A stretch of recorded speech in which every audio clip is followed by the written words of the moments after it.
Hey, hello everybody, welcome back to my channel, which is my name. The name of my channel is my name. It's my name. It's also the name of my channel. And usually here we talk about fragrances. We being me, I talk about fragrances and, sometimes people comment, you guys comment, and I respond as best as I can about fragrances. And I think it's about time for a list video. I haven't done a list video for a very long time. List videos do well. People like lists because they like being shown many things instead of one thing ad nauseum. So to make my list video interesting, I thought I would kind of break it up into sections.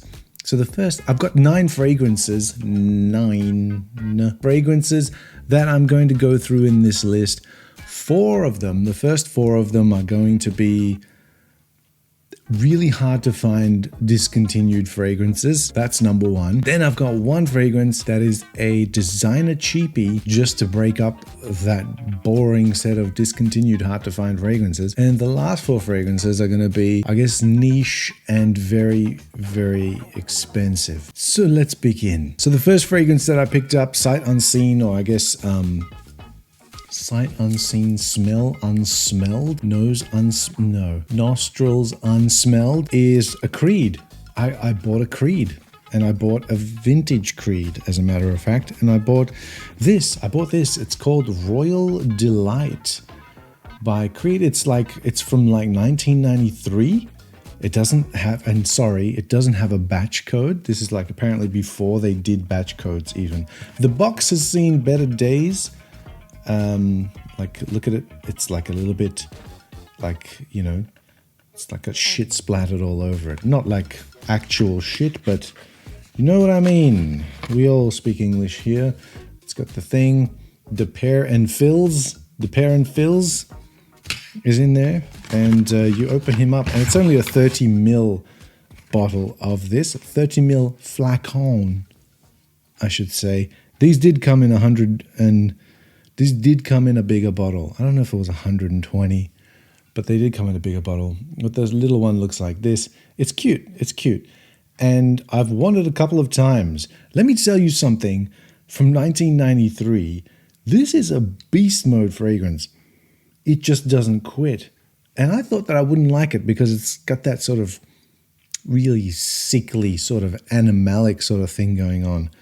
But on skin, it actually ended up wearing really nicely. Yeah, real nicely. A regatta even would be a very nice place to wear something like this whilst you, I don't know, sip gin tonics and chat about the many uses of bird feed, I guess. I don't know. Important things, mind you. Important things. The birds need to eat. And that was a weird Creed, and one that I guess many people don't really talk about. There's a story behind why they made this. Apparently it's like some Spanish lover of something or other, and I don't think it's a real story. I really don't think it's a real story. It might be, but I don't think it is. So therefore, it's not a story to me. There you go. The next one that I picked up, actually, it's not the first time I'm smelling this because I've had a mini of this for a while, and I also had it back in the day, and I wanted to get it back because it's quite a unique kind of scent, and one again that many people leave out or omit simply because they just don't know. It's not from a very large house. It's from a small German house, I believe. It's called Jil Sander. Jil Sander, and this one is called Feeling Man. Feeling Man from 1999, as a matter of fact.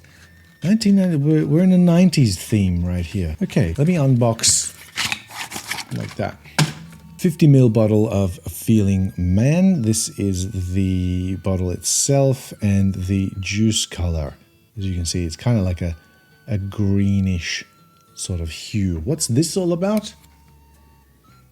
This is an odd one. It's a really odd one. It's like sweet, it's fruity, it's got like cigarette ash in it, it's soapy, it's woody, it's clean, but at the same time it'll project off you enough to get compliments, as a matter of fact. This is really weird. It's a really strange compliment getter.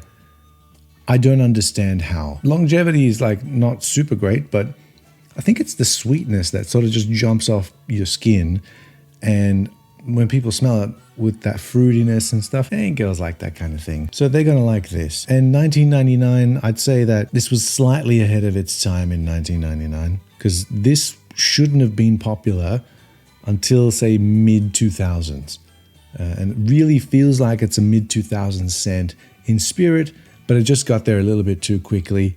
And I guess Jil Sander and the perfumer was feeling man a little bit too early. You're feeling man a little bit too early, Jil Sander perfumer guy or lady, whoever you are. I don't know who you are. But this is a phenomenal scent. Hard to come by. Really kind of hard to come by.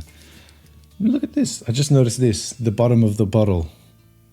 Looks like a little cross sort of thing going on there. You see that? Yeah. Interesting. Almost like a hoof. Almost like a hoof.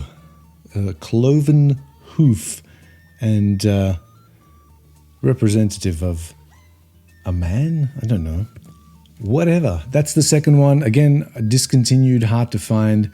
Some people might call that a unicorn. Quality is damn high, as a matter of fact, and quite likable fragrance, as a matter of fact. The next one has been on my wish list for a very long time. I do have a Parfum, a vintage Parfum version of it.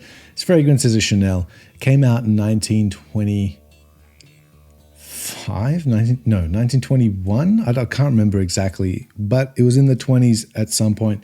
It is Gardenia. It's one of the originals by Chanel and Ernest Beau, who was the perfumer of the classic Chanels. And I've got a Parfum of that from like the, I want to say early 90s. However, it's not the same as the Eau de Toilette that I used to have in the late 2000s, which was a bottle from the 80s, like this one. And I managed to get a partial of this. And this is a small bottle. It's only a 35 ml, and there's not much left in it. But it's enough for me to actually remember the time when I was wearing this quite a lot. And I went through a full bottle of it. Oh God, it's gorgeous. It's one of my favorite Chanels. It's one of the three that I always talk about. This, Coromandel, and Coco Eau de Parfum. There are others that I do have and like, but I don't talk about them because I just don't talk about them. All right. This one I do. Gardenia, all day, every day. I have smelled the new Eau de Parfum now this is in the Les Exclusives collection now. I don't know why. It's fairly simple. It's a fairly simple fragrance. However, it's hard to get right, and they've reformulated it not right. So it is there in Eau de Parfum. I just don't think it smells the same. It doesn't. It's an Eau de Parfum, and yet it doesn't smell as dense as the Eau de Toilette or as heady as the Eau de Toilette. There is Gardenia. There's remnants. There's hints of Gardenia in here as well, but there's also jasmine in here. And the way that they sort of play with each other, it's actually quite nice, and that's what I love about it. In the summertime, I think this really comes alive on your skin. Again, not a huge, long-lasting fragrance. Not what you want from a heady, almost indolic sort of floral fragrance. Most men won't be comfortable with this. But then again, you're not most men, are you? That's why you're watching a fragrance guy. If you were most men, you'd be watching... What do most men watch? If you were most men, you'd be watching sports. That's what you'd be watching. I mean, I watch sports too, but I don't fucking watch it all the time, do I? And the next one is another Chanel, discontinued, well discontinued. Hard to find. This is the Chanel's Pour Monsieur Concentrée. Slightly different to the original one. I think this is Jacques Paul. Slightly different to the original one. Slightly meaning quite a bit different to the original one. To me, this has got like some kind of sun-dried mandarin before it lets you get into sun-dried mandarin and freaking pungent old school style lavender in here before it lets you get to that dry petitgrain, which I love so much on the original. Which I did do a video on accidentally a few videos back when I was supposed to be talking about Bortnikov, and it ended up being a video about Chanel's Pour Monsieur. I don't know how, but these things happen during the course of filming. This one, man, like this bottle, again, it's fairly vintage. I don't think it's been kept super well because the top notes aren't as shiny as they're supposed to be. And that's one of the things, that's one of the risks, that's one of the things you need to take into consideration when you buy sort of old vintages from places. And that's what I did here. But then again, after about 5 minutes or so, it really starts to shine. So I'm glad for that. And it does last for quite a while, which is pretty interesting. Chanel Pour Monsieur Concentrée. That was the four fragrances that are discontinued and hard to find. So there you go. For all the people that like discontinued, hard to find fragrances, you've been appeased now. And if you want to switch off, you can switch off. Because now I'm going to talk about a designer cheapie. And so all the designer cheapie people that love designer cheapies, I've got one for you. And I've got one for you because I've got one. And the reason why I've got it is because it's on my desk. All of these are just sitting here on my desk, which you can't see. And I don't want to show you because it's like really freaking messy. It's full of fragrances, as a matter of fact. It's a lot of fragrances on my desk. And I find that the ones that are on my desk, because they're in close proximity, they're the ones I'm wearing the most. However, this fragrance wasn't on my desk. It was in like the deep, dark recesses of my wardrobe where I keep a lot of my other fragrances stacked up in boxes, all in the dark, all on top of each other. This was all the way in the back, and I had to pull out all of my fragrances to get to it because I actually was craving smelling this. I was actually really, really wanting to wear this. So I went to all that effort to pull this out. This is XS by Paco Rabanne. Not any flanker, whatever. It's just the original XS Pour Homme by Paco Rabanne. The original, what you call the Zippo lighter style bottle with its flip top sort of Zippo lid like that. And you can see how much of this I've actually gone through.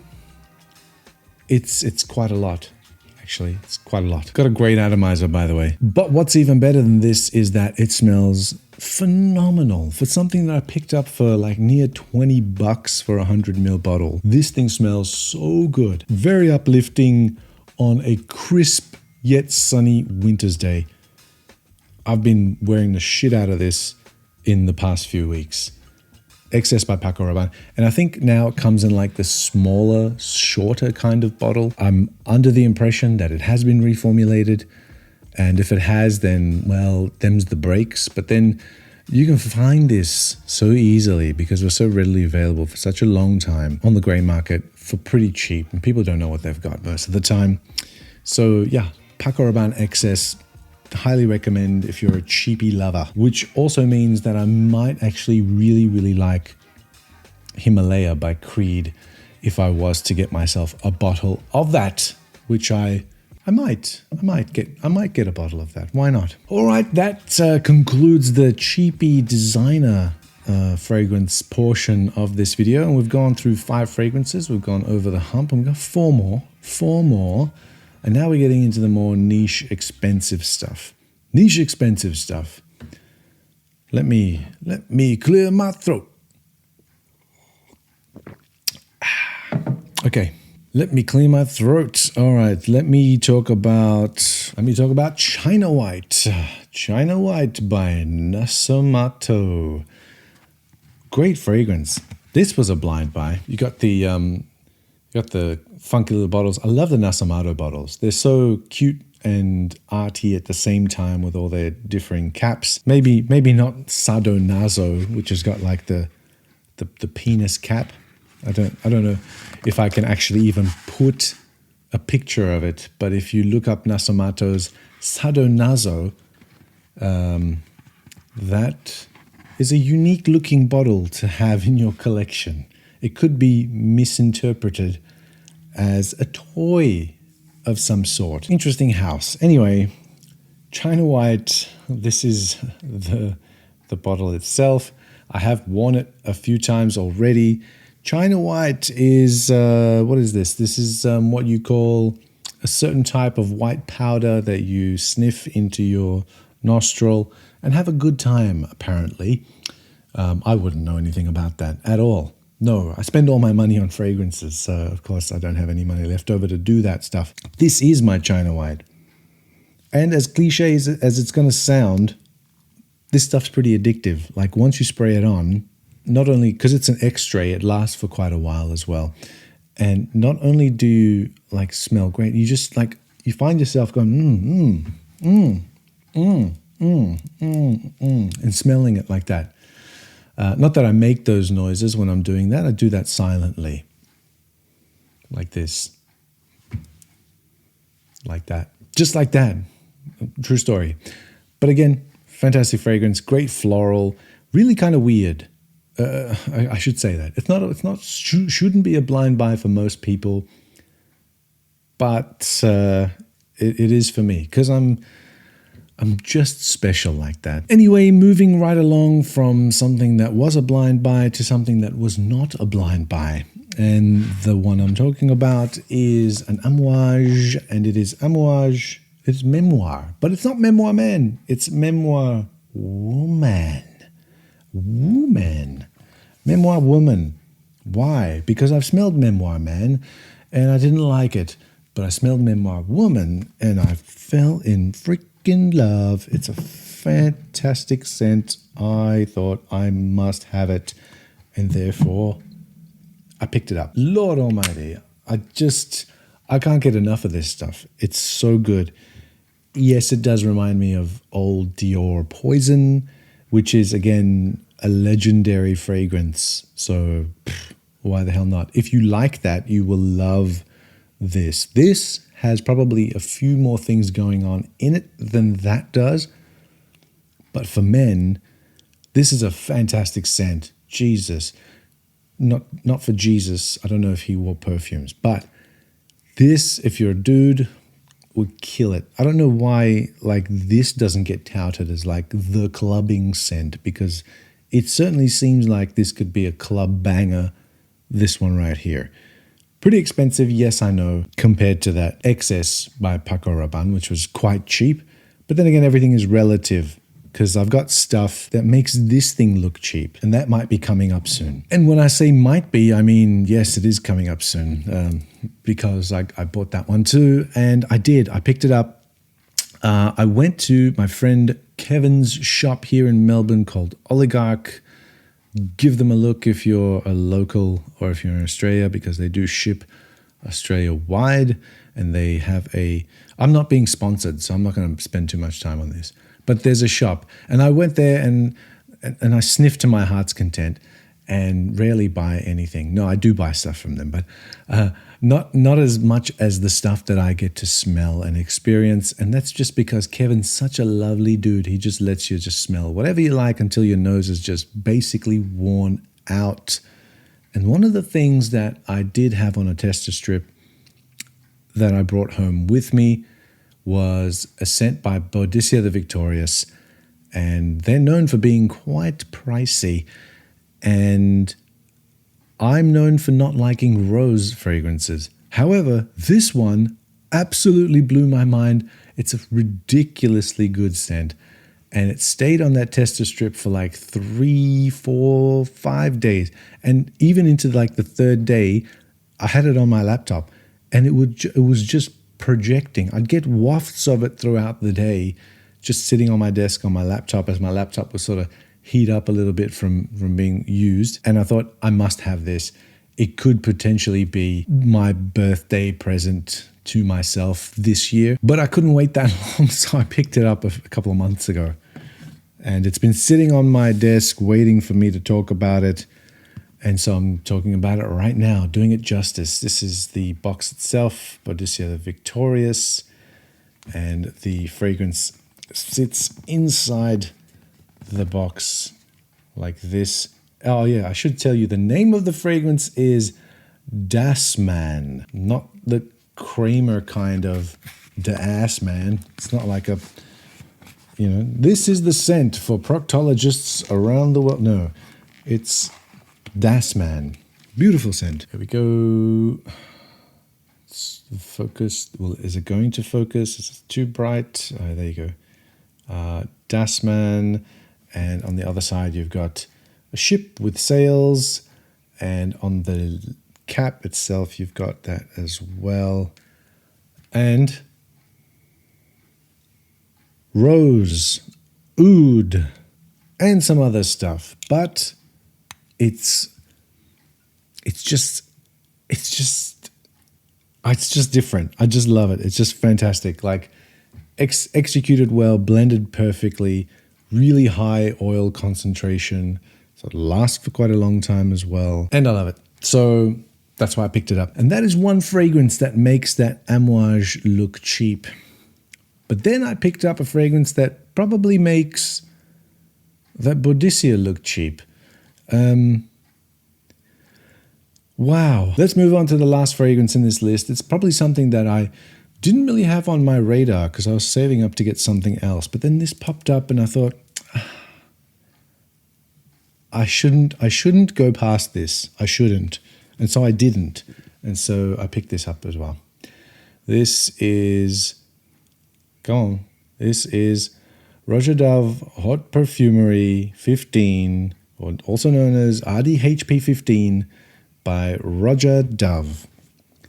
And I'll give you a look at how it looks like here. Give you a look at how it looks like in its cradle with its very purple cap. Oh my God, I'm going to be eaten alive because I didn't put the signature at the front. Here, I fixed it, everyone. Don't come to my house. I fixed it. There you go. Signature is in the front. Purple cap. Perp cap. My first perp cap. My first perp cap. I don't know if that's supposed to mean anything, but I've said it before. Purple is my favorite color. That's why I buy things that are purple. Lord Almighty. That is one hell of a good scent. The peach in here is so delectable, man. It's like, you know it's a perfume. It's not a gourmand, so it's not like a real peach, but it's just the representation of a perfume peach is so nice, man. Like, I got it and I wore it for like 4 days straight and not wore anything else. And the lasting power, like it lasts for quite a long time as well. And to me, this kind of seems like, I'll show you what it seems like actually. This does actually smell like this thing. This thing is the, so I bought the travel atomizer because I'm not producer Michael or whatever. I'm not flush with like billions of dollars, but I did end up buying this travel atomizer of Roja. Actually, this fragrance is called Roja. Like a lot of people call it Hot Luxe or whatever it is, but it's actually Roja is the name of the fragrance. It's in the Hot Luxe collection, of which there are 3. And this does smell similar to this. This seems like it's a lighter, more wearable version of this. This is like heaps dense. This is a bit more spaced out, and it's like there's like a million billion notes in here, and I'm not going to go through them. At this point, at this price point, at these price points, what you're expecting is not to care or worry about anything at all. At this price point, you're expecting to spray it on and love it absolutely. And these two, they haven't disappointed, I have to say. But again, I don't think, to me at this point in time, that I would be shelling out thousands of dollars for a full bottle of this. So this is a very, very good sort of not a substitute, but it's its own fragrance. And if it's more wearable, then it means that I'm going to wear it more. And that's the whole point of wearing fragrances. And that concludes this list video. Glad if you stuck around for this long to find out what that last one was. Thank you so much for sticking around. And hope to see you in the next one. Please subscribe and tell your friends. And thanks for watching.